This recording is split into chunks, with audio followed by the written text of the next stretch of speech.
rendu compte qu'au niveau de l'ancienne AFSAPS, il y avait des experts qui étaient désignés, qui eux-mêmes étaient appointés par moment par un certain nombre de laboratoires. Le scandale du Mediator a montré qu'il y avait des conflits d'intérêts au niveau de l'agence sanitaire sur les médicaments, qu'au niveau des commissions d'évaluation des effets secondaires et des commissions qui donnaient l'autorisation de mise sur le marché, il y avait des gens qui étaient dans les mêmes commissions. Donc il a fallu, vous voyez, clarifier tout ça pour arrêter des scandales pareils. Ce que l'affaire du Mediator a mis en évidence de manière très violente, c'est qu'il pouvait y avoir des liens d'intérêt que je considère comme étant normaux. Je dirais il faut qu'il y ait une collaboration entre le monde universitaire, je dirais le monde médical et le monde de l'industrie. Mais ce qui ne peut exister, c'est des conflits d'intérêts. Je crois que la meilleure solution dans ce domaine-là, il faut que chacun affiche clairement qu'il travaille pour tel ou tel laboratoire, pour telle ou telle entreprise, et ce sera nettement mieux, c'est tout. Vous avez des agences qui ne peuvent fonctionner qu'avec des avis d'experts. Sur n'importe quelle molécule de l'industrie pharmaceutique, sur n'importe quel problème de santé publique, l'agence ne peut rien faire sans l'avis des experts. Je vais peut-être être méchant en disant de prétendus experts. Si on prend l'exemple des vaccins pour la grippe H1N1, il y a aussi eu des gens qui nous prédisaient quasiment la fin du monde avec la grippe. On a vu ce que ça a donné. Moi je crois que les experts n'ont pas failli parce que de toute façon ils n'avaient rien à vendre dans cette affaire-là. Il n'y avait pas de produit à vendre, sinon le vaccin. L'expert devient une institution, c'est-à-dire quand il est sollicité, on le voit dans toutes les positions d'expertise.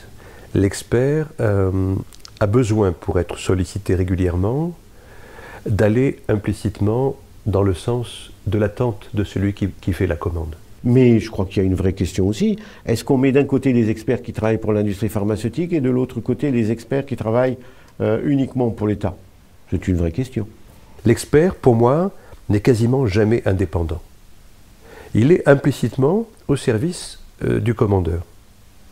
Et ça, c'est psychologique. C'est psychologique et c'est structurel. Il y a par exemple l'Académie de pharmacie qui regroupe un certain nombre de dinosaures de la profession qui s'accrochent à des valeurs anciennes et qui n'ont pas forcément évolué avec la médecine moderne, je dirais.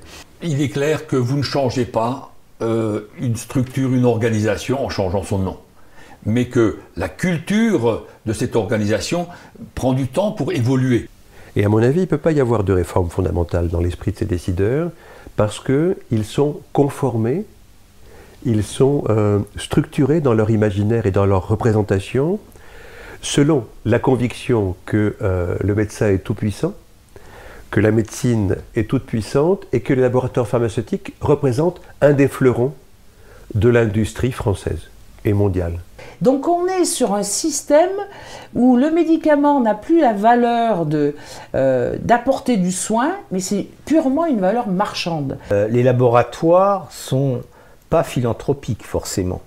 Donc la mise au point d'un médicament, c'est des sommes totalement considérables. Je sais plus, on peut parler en milliards d'euros pour certaines recherches. Donc c'est évident que ces efforts de recherche ne seront acceptés que si quelque part on récupère sa mise. Il y a des stratégies. Le brevet protège le médicament pendant 20 ans et après il peut être génériqué. Donc là ils perdent beaucoup d'argent parce qu'ils ont des médicaments qui rapportent énormément d'argent, qu'on appelle des blockbusters. On prenait Sanofi, qui a fait plus de 8 milliards de bénéfices, qui est en train de fermer la recherche et développement à Montpellier, à Toulouse, alors qu'ils sont grassement remboursés par l'État, via la sécurité sociale. Vous voyez qu'il y a quelque chose qui ne va pas. Peut-être qu'on n'est pas assez au fait, disons, des discussions occultes qui se mènent à très haut niveau entre les gouvernements, les ministères de la Santé, les gros groupes pharmaceutiques. On est peut-être totalement naïfs. Et les dizaines d'autres revues médicales qui sont à l'origine de l'information continue du médecin dépendent des laboratoires pharmaceutiques. Donc il est clair, même pour le naïf, il est clair que si les laboratoires payent les supports d'information, ils vont attendre en retour une position pour le moins conciliante de la part du médecin, qui va se traduire, le médecin est homme ou femme, qui va se traduire par, le plus souvent, la prescription préférentielle des médicaments qui dépendent du laboratoire payeur. Il est clair qu'un laboratoire qui va envoyer un visiteur médical, fatalement, ça va déboucher sur la demande de prescription du produit présenté. On se trouve face à des structures qui ont une vocation humanitaire, mais qui n'ont pas un mode de fonctionnement humanitaire, qui ont un mode de fonctionnement du marché. Donc si on veut augmenter son chiffre d'affaires au niveau labo, l'idéal c'est de mettre la pression sur les médecins. Et c'est là où on voit la désinformation des labos. Ils disent, pour fabriquer une nouvelle molécule, il faut à peu près 800 millions de dollars. Bon. Quand on regarde de près, sur les 800 millions de dollars, il y en a en fait 50 millions de dollars qui est vraiment sur la recherche. Mais le reste, c'est du marketing, c'est les visiteurs médicaux, c'est toute la, vous voyez, les voyages qui sont payés, etc., pour faire de la propagande sur leurs médicaments. L'industrie du médicament est naturellement une industrie qui a permis de formidables progrès en termes de santé publique. Pour autant, elle ne peut pas tout se permettre. Il y a de fait une relation, un partenariat obligatoire entre un laboratoire et un médecin, parce que le médecin sans les médicaments souvent ne serait rien, et le laboratoire sans les prescripteurs est rien non plus. Je dirais cette promiscuité entre les professions médicales et les laboratoires, elle commence d'abord à la faculté de médecine, à l'université. Les internes ne vont pas envisager leur propre formation tout de suite, sans solliciter financièrement les laboratoires médicaux. C'est la culture médicale. Ça fait partie de ce qu'on apprend à la fac et au CHU. On ne peut pas, en tant qu'interne, parce qu'on n'est pas très bien payé, envisager une formation indépendante. On s'appuie systématiquement sur les laboratoires et nos maîtres nous montrent la voie. Très tôt, ne serait-ce que les activités d'amicales d'étudiants sont financées par les laboratoires, qu'un certain nombre de formations complémentaires sont financées. Donc, plein d'activités, je dirais, universitaires sont déjà financées par les laboratoires. Donc là aussi, je veux dire, chacun son métier. Durant mes 10 ans d'études à la fac de médecine de Strasbourg, personne ne m'a jamais mis en garde contre les relations entre les médecins et les labos. Il allait de soi qu'une soirée de formation, c'était pas moi qui la payais.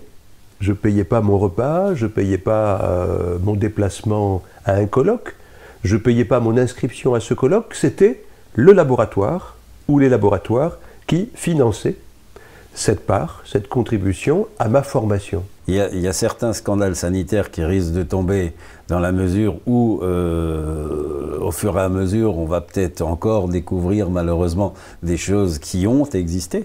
Hein. Mais moi, ce que je vous dis aussi, c'est que je ne peux pas vous garantir qu'à l'avenir, il n'y aura plus de scandale du tout. Est-ce qu'il faut agir par crise? C'est souvent comme ça que les décisions, disons, sont prises. Alors une crise peut peut-être être salutaire.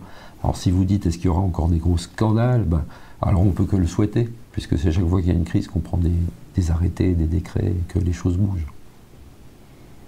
Qu'on ait de nouvelles affaires, comme vous dites, qui arrivent, moi je pense que oui, je ne suis pas scientifique, mais on est de plus en plus exigeant. On tolère de moins en moins des effets indésirables pour le médicament. Alors, les effets indésirables, on les admet, les effets délétères, on les admet moins.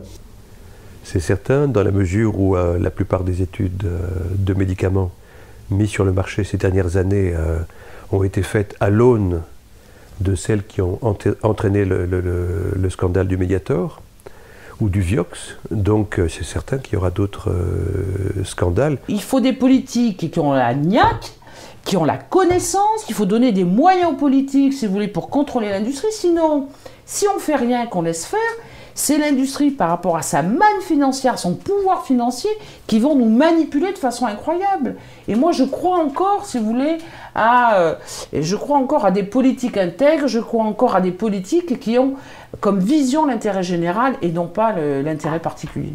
les progrès restent à faire, que les changements de culture doivent, je dirais, se concrétiser, y compris, disons, d'abord au sein de la nouvelle Agence nationale de la sécurité du médicament, mais aussi, je dirais, au sein du monde médical qui n'a peut-être pas encore compris qu'on ne peut pas être à la fois expert pour le compte du laboratoire et expert pour le compte, je dirais, des agences publiques ou même au niveau du public.